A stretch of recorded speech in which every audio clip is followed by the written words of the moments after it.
Suffering is not random. It is not chaos. It is not bad luck. It is frequency, and frequency is law. Everything in this dream, this simulation, this dimension of mirrors responds to frequency, not words, not wishes, not effort, frequency. Suffering has a tone, a signal, a vibration. It can be subtle, like the hum of silent despair underneath a smile, or loud, like emotional breakdowns, chronic hardship, repeated disappointment. But either way, it is a broadcast.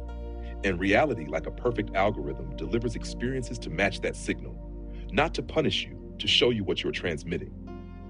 So what exactly is the frequency of suffering?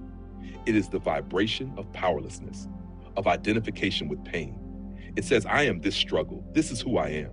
This is what life is. It is not just feeling sad. It is becoming sadness. It is wearing pain like skin, and it becomes so familiar, so constant that anything outside of it feels foreign, even threatening. But here is the key. Suffering is not the same as pain. Pain is part of the human experience. Loss, grief, physical discomfort, heartbreak, these are real. But suffering is pain made personal. Pain that becomes identity. Pain that repeats because the signal never changes. So how do you break the frequency of suffering? You do not fight it. You do not deny it. You recognize it. You step back from the identification and say, this is a signal, not a sentence. This is a frequency, not a fact. This is an energy I have tuned into, not who I truly am. And in that moment of awareness, you begin to shift, even slightly, and that shift is everything. Here is how you break the loop. 1, name the pattern without becoming it. I notice I'm attracting heaviness, delays, struggle. I feel it, but I am not it. 2, interrupt the rhythm. Change your movement, change your posture, change your breath. Do something unexpected to signal that the loop is no longer automatic. 3, speak a higher truth aloud, not to lie to yourself, but to realign.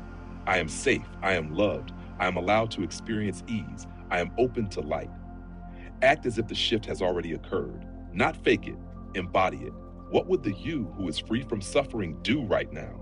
Do that. 5, stay in the new signal long enough for the mirror to respond. Because reality takes a moment to catch up.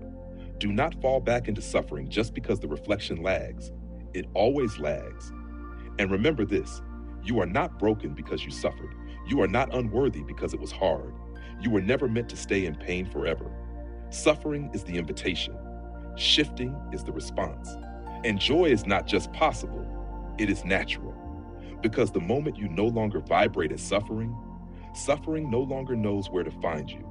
You have changed your signal. You are tuned to something higher, and the dream must follow.